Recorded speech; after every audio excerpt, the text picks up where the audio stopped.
After weeks of war and a fragile ceasefire, Iran's atomic energy chief, Mohammad Eslami, says his country will not curtail its enriched uranium program. I speak to US intelligence analyst, retired Colonel Chris Wyatt. Welcome, Chris. Well, thank you, Chris. I think fragile is a generous term. What ceasefire? The Iranians have broken it since before it started. They agreed to it, broke it immediately afterwards, and have been breaking every waking moment since then, attacking neighboring countries. They have no intention, as I suspected, of honoring this sort of thing. They're just buying time, and I don't know if they're going to get much time. I don't think Trump will tolerate this for very long. You mentioned the uranium. They don't want to give it up. Well, this won't end unless that is given up. Yeah, I don't know what's going to happen. Remember when we first talked about this, I said 6 weeks. Well, just shy of 6 weeks, the military objectives were achieved, which is my expectation, and Trump agreed to a ceasefire. So I don't know what's going to happen now, but if Iran does not play ball, then it's back to the bombing campaign, at least for a few weeks, because Trump has a little bit of time before the War Powers Act kicks in and restrains his freedom of maneuver. Once that happens, he'll need authorization from Congress, but I suspect he may argue that this is a continuation of the war on terrorism and that Congress has already authorized such action. That's debatable legally, but I think it really doesn't matter because it'll give him an excuse to continue the campaign if he wants to, and all they can do is take him to court or try to impeach him. If they try to impeach him, that's a months-long process. They don't have two-thirds vote in the Senate for a trial, so they won't be able to impeach him. And as far as the courts, this won't rise to the Supreme Court immediately. They're in session now and have heard oral arguments from cases over the past few weeks that it started last year. So it would be an urgent case. So I think that Trump will probably be able to continue the campaign if he wants to, but there are questions about legality and freedom of maneuver. But if Iran's enriched uranium is still safe, and was that not the whole point of the war, to destroy it, then what has Trump achieved? Well, that wasn't the whole point of the war. See, once again, just like the Gulf War, the media has allowed and the administration has allowed people to run with a narrative that's simply false. The Gulf War wasn't about weapons of mass destruction. It was one of 17 things that were mentioned. And in fact, there were weapons of mass destruction discovered in Iraq during that war. People dispute that. Special forces troops came across chemical weapons stockpiles. In addition to that, the Iraqis fired Scud missiles into Kuwait when the campaign kicked off in 2003.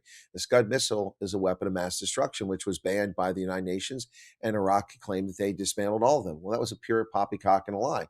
Just like the Iranians here have talked about, they don't have any missiles that can reach as far as locations like Diego Garcia, yet they fired missiles and nearly reached that, well beyond the capability, hundreds of miles beyond what they claimed that they had. They're untrustworthy. But the uranium was one of the issues. But for the military campaign, it wasn't one of the objectives and goals. There were three goals for that: the destruction of Iran, basically the destruction of Iran's ability to target and threaten its neighbors. And neighbors, of course, being all the Gulf states and then, of course, Israel. So the military objectives were quite clear. They've never changed, despite the media's lies about it. And I said this all along. The goals were to destroy the Navy, destroy the Air Force, destroy their missile capabilities. Now, I don't know the current state of the missile program, but it's been devastated, and that's obvious. They're not firing hundreds of missiles per day or shooting hundreds of drones. They're demonstrably reduced, and that's a consequence of using a lot of them and others having been destroyed. So we heard the chairman of Joint Chiefs of Staff talk about 13,000 targets were struck during this 6-week campaign. 4,000 of them were dynamic. Those 4,000 dynamic targets were typically missile launcher platforms that were pulled out and were about to fire, and they were destroyed by aircraft that were flying unmolested over the skies of Iran because we had air dominance. And people are going to go, yeah, but 2 aircraft were shot down. Yeah. Okay. Shoulder fired missile. It's not impossible. And, there's thousands of those on every battlefield. The fact that only 2 aircraft were shot down by hostile fire in a campaign in which 13,000 targets were struck, which means there were thousands of sorties, is pretty militarily impressive. And also the crazy rescue operation of 155 aircraft. And, and as this thing was winding down, people were accusing Trump of committing war crimes, which he didn't do. Attacking bridges and power stations does not violate the Geneva Conventions. It does not violate the land of law warfare. Those are legitimate military targets. Now, if you go after a mosque or a school that's not being used for military purposes, that is a war crime. But attacking a bridge is not a war crime. But there were actual war crimes being committed by the Iranians. Search and rescue helicopters are not legitimate targets. Neither are medevac helicopters or aircraft. And the Iranians shot at and damaged 2 of the very expensive search and rescue planes, which is a war crime.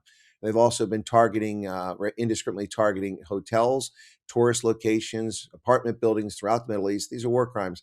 Yet no one talks about that. And now the U.S. did hit that primary school that was located on a naval base. That appears to have been unintentional mistake. So it's not a war crime. There was no intent there. It's a tragedy, but it's not a war crime. But Iran has been committing war crimes, and the press is just giving them a free pass. Yeah. So we'll see what happens. Well, despite the ceasefire, Israel is still hitting Lebanon. It was interesting to see the Prime Minister of Pakistan, who played the role of mediator in this situation, since we don't have diplomatic relations with Iran since 1979. Typically, in the past, our negotiation went through the Swiss interest section. Switzerland handled anything we wanted to pass to Iran and vice versa. But Pakistan has a vested interest in this, and so they've been playing this role. The Prime Minister said that this is the entire region, includes everything, including Lebanon. Well, Israel, who said they're fine with what President Trump did, reaching a ceasefire, they'll support that. With Iran, said that Lebanon is not part of this. It's off the table from the outset. They disavowed that they were part of it. They weren't in the negotiations. They weren't consulted, and they're defending themselves in their view. That's their view.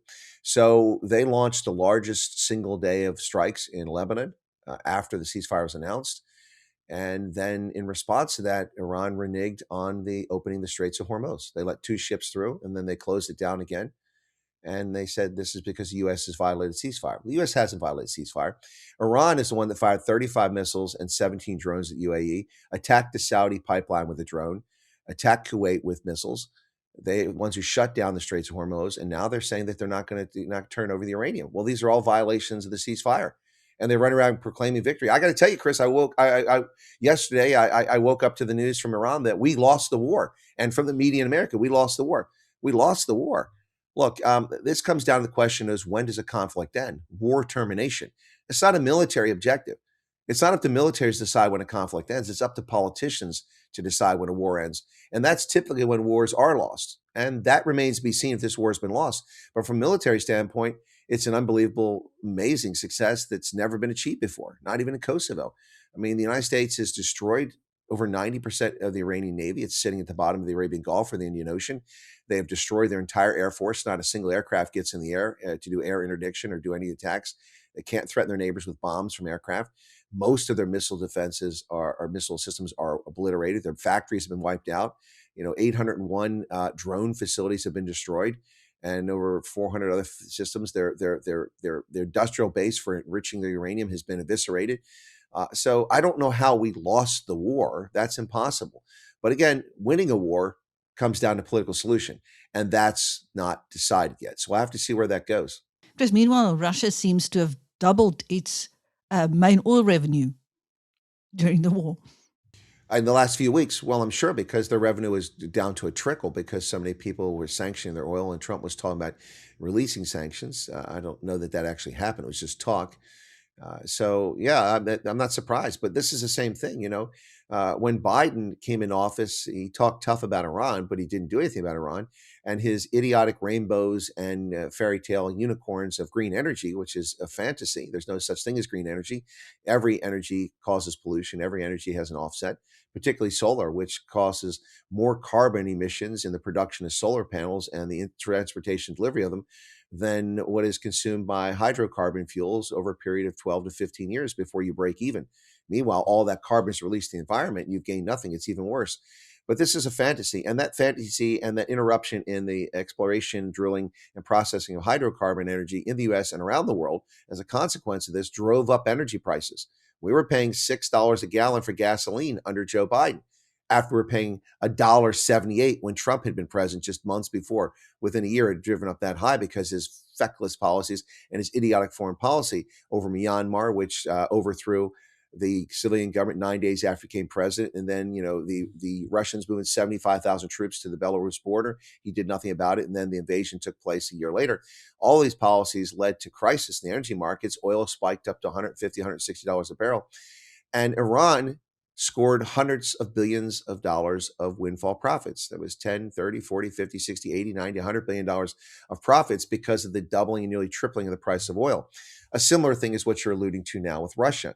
I don't know how much more money Russia's making, but I wouldn't be surprised they are making more money because the Chinese, if they can, are buying as much Russian oil as they can get because they're in trouble.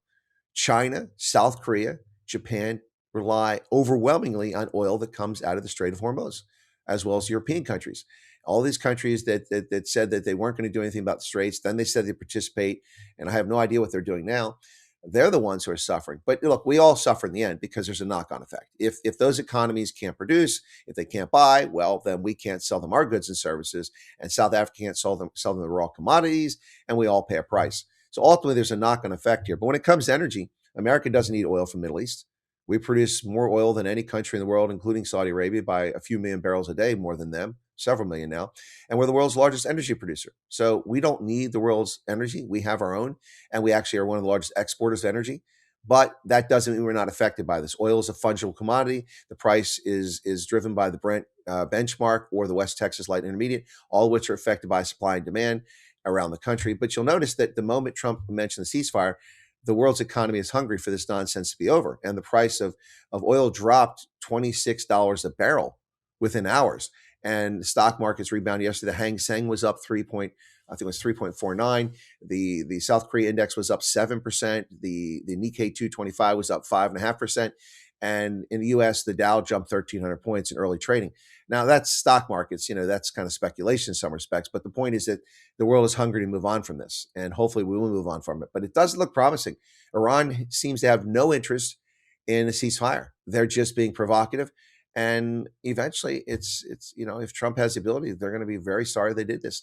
People talk about this gives Iran a chance to refit. Well, what do you think's happening right now at bases in Bahrain and in Dubai and all the locations where American aircraft are located? Missiles are being transported. They're being loaded into warehouses. Crews are rehearsing. Crews are training. Things are being refueled. Troops are being positioned. All this is happening right now. No one's leaving the Gulf. This gives U.S. a respite to, after 6 weeks of 24-hour-a-day combat, to recruit and be ready to hit Iran even harder. And you would think if rational people led Iran, it would make them think. And in fact, in the end, a very interesting article by Axios talks about how Iran came to the table and how we reached a ceasefire. And if their sources are correct, and they seem to have a varied number of sources from within Pakistan and also some in Iran and elsewhere, this came down to the new Ayatollah basically just before the deadline saying, just get the ceasefire. They were that desperate for it to stop. They were that close to collapse. So we'll see what happens. Well, I've bought a bicycle. So I'm ready. Chris, you bought a bicycle because of petrol prices? Well, anyway. Yeah, it's look. I mean, I appreciate that. I actually topped off my vehicle with petrol a few days ago because I'm doing consulting right now, and I'm driving back and forth every morning, which I don't normally do these days. And I was on fumes, so I went and topped it off, and then the price of oil dropped $26 a barrel yesterday. So much for that plan. Meanwhile, back here, Chris, President Cyril Ramaphosa has finally accepted the credentials of U.S. Ambassador Brent Bozell III. Well, Chris, I would not take exception, but you used the word finally. Let me give my take on that. So Bozell's been in country about 2.5 months, and for some people, they said that's a long time. I did content in which I criticized President Ramaphosa about this, but not for that reason. That's not unusual. It's not unusual for an ambassador to be in country 2, 3, even sometimes 4 months before they're able to present their credentials before the head of state.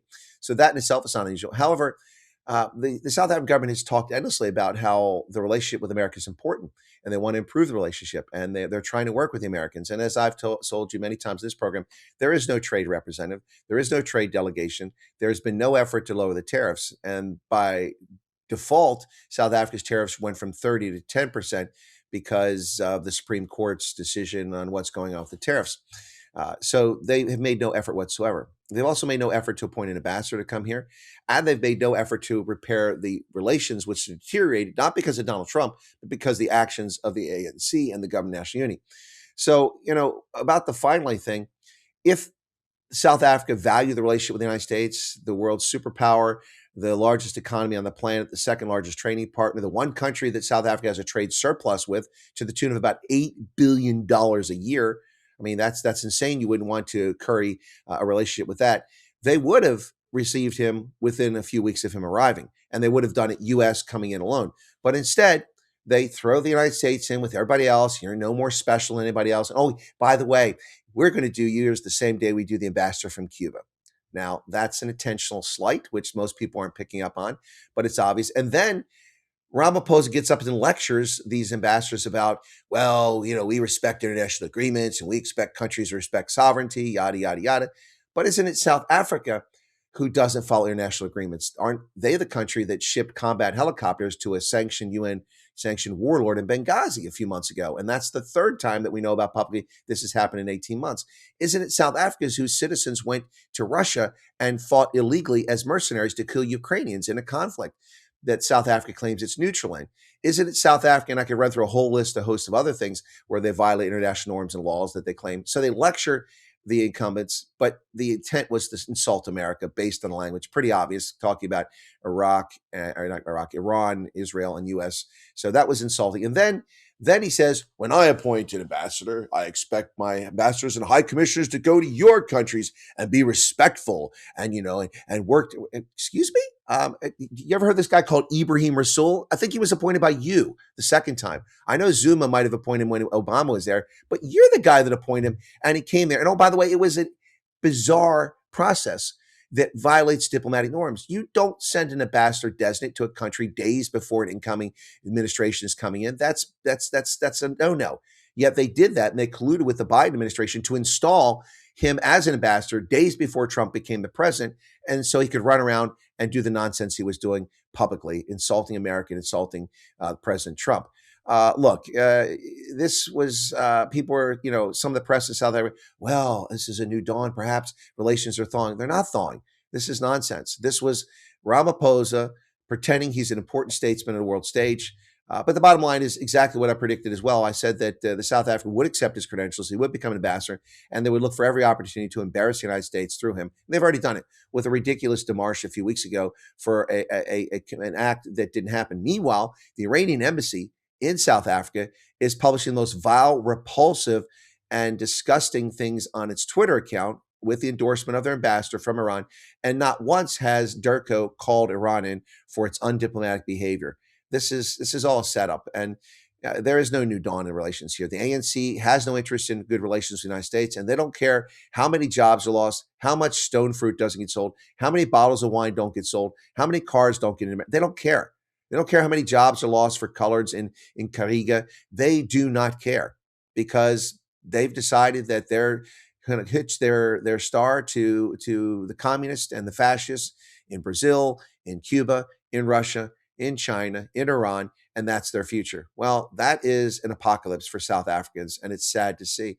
But yes, Brent Bozell is now the fully accredited ambassador in South Africa, and the South African newspapers were very friendly to him. Well, look at this. He's falling in love with South Africa. Well, of course he's falling in love with South Africa. Who wouldn't fall in love with South Africa? It's an amazing country with a really screwed up political dispensation. Thank you. That was U.S.